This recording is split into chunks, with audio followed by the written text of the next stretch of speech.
আসসালামু আলাইকুম। সবার আগে বাছাই করা 10টি আন্তর্জাতিক খবর জানিয়ে দেব। প্রথমেই থাকছে শিরোনাম। তবে তার আগে অনুরোধ থাকবে ভিডিওটিতে একটি লাইক দিবেন।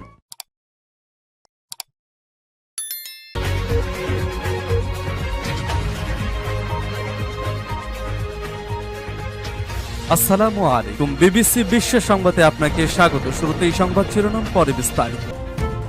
ইন্নালিল্লাহ। পুরো মধ্যপ্রাচ্যে তৃতীয় বিশ্বযুদ্ধ ছড়িয়ে পড়েছে, চলছে হামলার পর হামলা।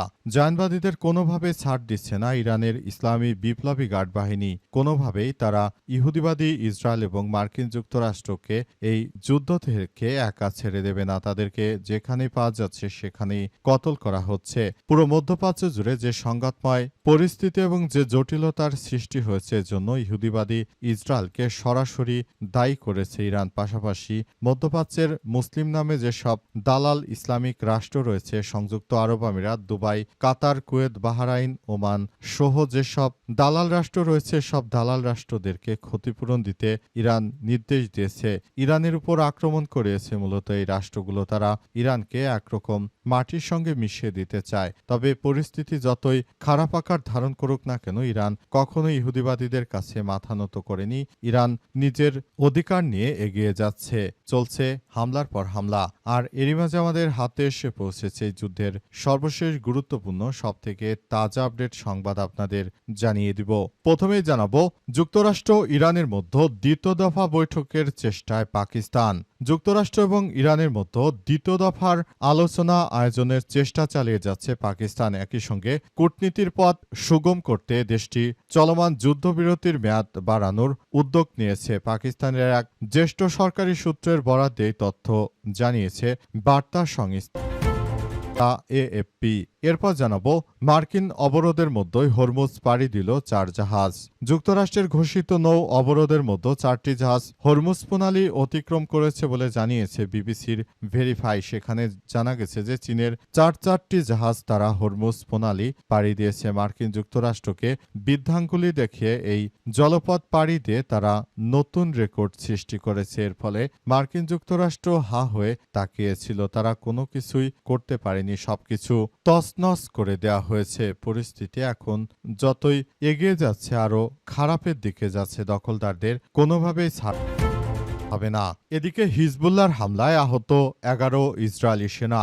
দক্ষিণ লেবাননের বিন্ত জেবেল এলাকায় সংঘর্ষের জেরে 11 ইহুদিবাদী ইসরায়েলি সেনাকে খতম করেছে লেবাননের সশস্ত্র যোদ্ধারা। তারা জানিয়েছে যে আমরা জায়নবাদীদের দেখা মাত্র তাদেরকে কতল করার সিদ্ধান্ত নেওয়ার পর তাদেরকে আমরা চরমভাবে শিক্ষা দিয়েছি। তাদের ট্যাঙ্ক লক্ষ্য করে এই হিজবুল্লাহ যোদ্ধারা ভয়াবহ আক্রমণ চালিয়েছে। পরিস্থিতি খুবই জটিল আকার ধারণ করায় ইহুদিবাদী ইসরায়েলিদের অবস্থা খুবই শোচনীয় আকার ধারণ করেছে। লেবাননের যোদ্ধারা তারা কোনোভাবেই কোনো কিছু মানছে না। তারা পুরো মধ্যপ্রাচ্য জুড়ে ইহুদিবাদী ইসরায়েলকে একদম মাটির সঙ্গে দিচ্ছে।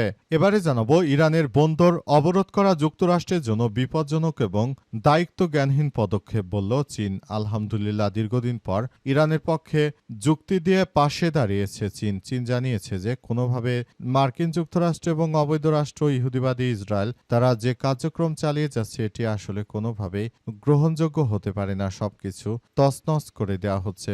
সারা বিশ্ব জুড়ে জায়নবাদী ইহুদিরা যে ধরনের কার্যক্রম চালাচ্ছে, এতে করে বুড়ো মধ্যপ্রাচ্য জুড়ে এই সংঘাতময় পরিস্থিতি আরও তীব্র থেকে তীব্র আকার ধারণ করেছে। এবং সর্বশেষ জানাবো, সাবেক মেয়রের বাসা থেকে বের হয়ে তোপের মুখে হাসনাত আব্দুল্লাহ। চট্টগ্রাম সিটি কর্পোরেশন চসিকের সাবেক মেয়র মোহাম্মদ মঞ্জুর আলমের বাসভবনে গিয়ে বিএনপির স্থানীয় নেতাকর্মীদের তোপের মুখে পড়েছে কুমিল্লা 4 আসনের সংসদ সদস্য হাসনাত আব্দুল্লাহ। বিএনপির সন্ত্রাসীরা নগরীর উত্তর কটলি এলাকায় সাবেক এই মেয়রের বাসভবনে হাসনাত আব্দুল্লাহকে পাওয়ার পরই তার সঙ্গে উচ্চবাচ্য বিনিময় করে।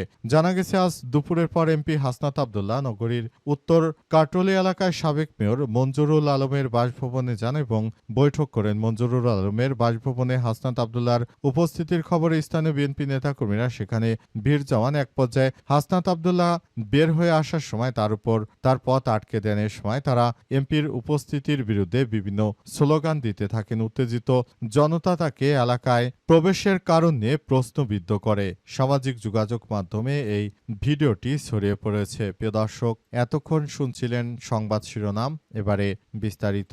তবে তার আগে বন্ধুরা অনুরোধ থাকবে এই সংবাদটিতে একটি লাইক দিন।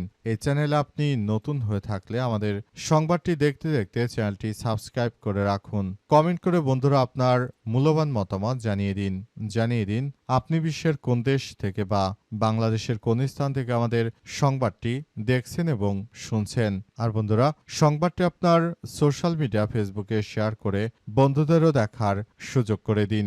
গাজা যুদ্ধে আপনি যদি নিরীহ ফিলিস্তিনিদের ভালোবেসে থাকেন বন্ধুরা কমেন্টে ইয়েস লিখে পুরো বিশ্বকে জানিয়ে দিন। এবারে বিস্তারিত। যুক্তরাষ্ট্র ইরানের মধ্যে দ্বিতীয় দফা বৈঠকের চেষ্টায় পাকিস্তান। যুক্তরাষ্ট্র ইরানের মধ্যে দ্বিতীয় দফার আলোচনার আয়োজনের চেষ্টা চালিয়ে যাচ্ছে পাকিস্তান। একই সঙ্গে কূটনৈতিক পথ সুগম করতে দেশটি চলমান যুদ্ধবিরতির মেয়াদ বাড়ানোর উদ্যোগ নিয়েছে। পাকিস্তানের এক জ্যেষ্ঠ সরকারি সূত্রে বরাদে তথ্য জানিয়েছে বার্তা সংস্থা এএফপি। নাম প্রকাশ না করার শর্তে সূত্রটি এএফপিকে জানিয়েছে যে উভয় পক্ষকে যুক্তরাষ্ট্র এবং ইরান পুনরায় আলোচনা টেবিলে ফিরে আনতে জোর চেষ্টা চালিয়ে যাচ্ছে। আমরা অবশ্যই চাই তারা আবারও ইসলামাবাদে আসুক, তবে বৈঠকে স্থান এখনো চূড়ান্ত হয়নি। বৈঠকের সময় প্রসঙ্গে তিনি বলেছেন খুব শীঘ্রই এই বৈঠক হতে পারে, তবে তারিখ এখনো নিশ্চিত করা হয়নি। দ্বিতীয় আলোচনায় একই স্তরের প্রতিনিধি দল অংশ নেবে কিনা তা স্পষ্ট নয় বলে জানিয়েছে ওই কূটনৈতিক ও মার্কিন কর্মকর্তারা। বর্তমান যুদ্ধবিরতির মেয়াদ শেষ হওয়ার আগেই তা বাড়ানোর জন্য পাকিস্তান কাজ করছে, যাতে আলোচনার জন্য অতিরিক্ত